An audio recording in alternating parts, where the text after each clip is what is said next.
that Donald Trump has been the president of the United States since 2016 until today. Now, I say that with a caveat.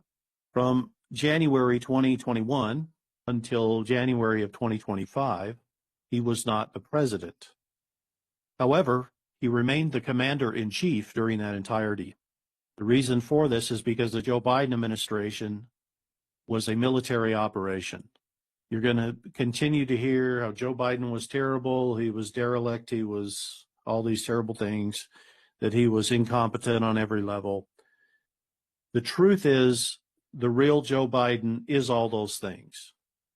But the person that played that part was an actor.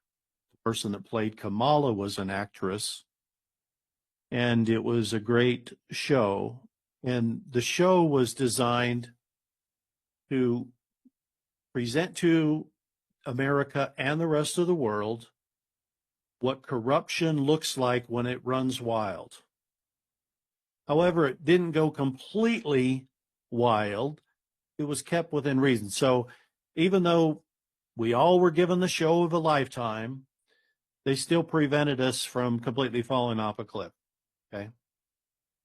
So I know many don't want to hear about that or hear that we're all in a dramatization, but you're living through the greatest psyop ever conducted, the most elaborate and intense ever conducted by military. And we still have a little ways to go with that journey, which is leading us to the RV, Nasara, Jassara, that kind of thing. The challenge is that those terms, Nasara and Jassara, have been so maligned all over the internet, you will not hear our actual government mentioning these terms.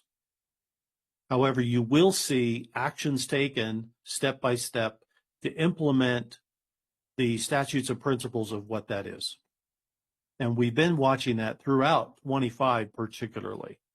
And now we're in 26, it's really going to pick up speed because they are intent in getting all of this done no later than the 4th of July. So we've got less than 6 months now. When I say all of this, I mean there has to be a coalition of countries. Everybody needs to be on the same page. We need to have no war. There needs to be peace everywhere. And as you're seeing, there's still some skirmishes. We got Iran that's an issue, Ukraine that's an issue, Cuba, Colombia, there's still some issues to be cleaned up. There won't be an RV until all of this is done and the laws are passed that protect the new financial system that makes it possible for this to never happen again. A new financial system is blockchain, distributed ledger technology. And right now, in fact, on Thursday of this week, the Senate begins a markup of the Digital Asset Market Clarity Act, in which they're going to be working on this bill. They received this bill from the House back in July of last year. They received 3 bills at the same time. They received the Genius Act, this Market Clarity Act, and they received the bill that there be no CBDC, all in the same day. They passed the Clarity Act and put off the other 2. Why'd they do that? They did that because it wasn't time yet to launch all of this, and they needed to wait until it's time. So when you see the issues in Iran ironed out, issues with Cuba, issues with Colombia, when you see the Market Clarity Act get passed, then you know we're going to be pretty darn close to the Treasury being able to actually issue new asset-backed currency. The RV assets, I don't care whether it's currency or it's historical bonds, are all meant to be paid in the new asset-backed currency. If we don't have that asset-backed currency, there's no way for us to be paid, because this family and the patriots of the world in every country are not going to rebuild the world with debt. And our current system is debt-based. So we have a little ways to go. I do think the next 90 days are going to be some of the most dramatic that we've seen, particularly in the last 2 years. And a lot of that is sparked by the sudden rise of metals. If anyone's been watching the silver story, silver's breaking out for a variety of reasons. And those reasons tie in with exposing the fallacy of fiat currency. So silver becomes the big expose of the fallacy of fiat. But in the end, it will be gold that brings down the Fed. And that's done very simply. The Treasury Treasury will release a gold-backed or asset-backed currency. The moment they do that, fiat becomes absolutely worthless. But they're not quite ready for that yet. This is why the Fed is still operational. This is why the IRS hasn't been taken down yet. The IRS is owned, run, and controlled by the Federal Reserve. It is not a government agency. We are told it's a government agency, but there is no act of Congress that created the IRS. And you'll find similar things going on in other countries.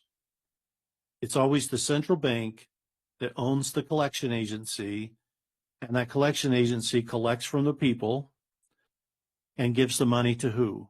It doesn't go to the government. It goes to the Federal Reserve, if you're in the United States. The Federal Reserve then sends that money, and I'm going to back up here. I'm saying this isn't exactly true today, but it was 5 years ago. Okay. The money would go offshore. A third of it went to the Crown of England. A third went to the Vatican, and the other third was divided up among the bankers as the spoils of war. In the United States, it meant $1 trillion was being sucked out of the economy every year, and none of it was being recirculated back in. If the money had gone to government recycles that money in the terms of payroll or the government employees and buying things for the use of the government. It gets recycled. So this has been interesting, particularly the United States, because the U.S. has been funding a lot of stuff around the world that we're finding now is very fraudulent. And the fraud, and, some just call it, well, it's not really fraud. It's really just a misappropriation or some other term. It doesn't matter. It's fraud. Okay, let's just be honest. Like the USAID and et cetera. So I give all that as a bit of a background, open a discussion here, because we're all headed to a revaluation, and all of us are here because we have projects and things we want to do to bless the world. But we need those currencies, the new currencies, released, not just America, but all the countries of the world are going to be doing this, going asset backed, so that we can be paid and begin that restoration process. I know it's taken a long time to get here. I've been on this road a long time, longer than maybe some of you. And believe me, 10 years ago, it was far more frustrating because we didn't even see the action that we see today. Today, we get to see all kinds of good things going on. Maduro gets picked up. The U.S. launches a sovereign wealth fund. A lot of people don't understand the importance of that, but that is all part of implementing NESARA. Many of the steps taken throughout 2025, and we will see in 2026, are all about implementing those things that bring in a whole new world. So there is money available for the RV. There's money for the bonds, for the currencies, or everything else, but it doesn't belong to the governments. It's actually privately funded. And the family that's funding this has made a very clear line in the sand that says you will implement NESARA JASAR or we will not move $1. So this is why the delay, if it appears a delay.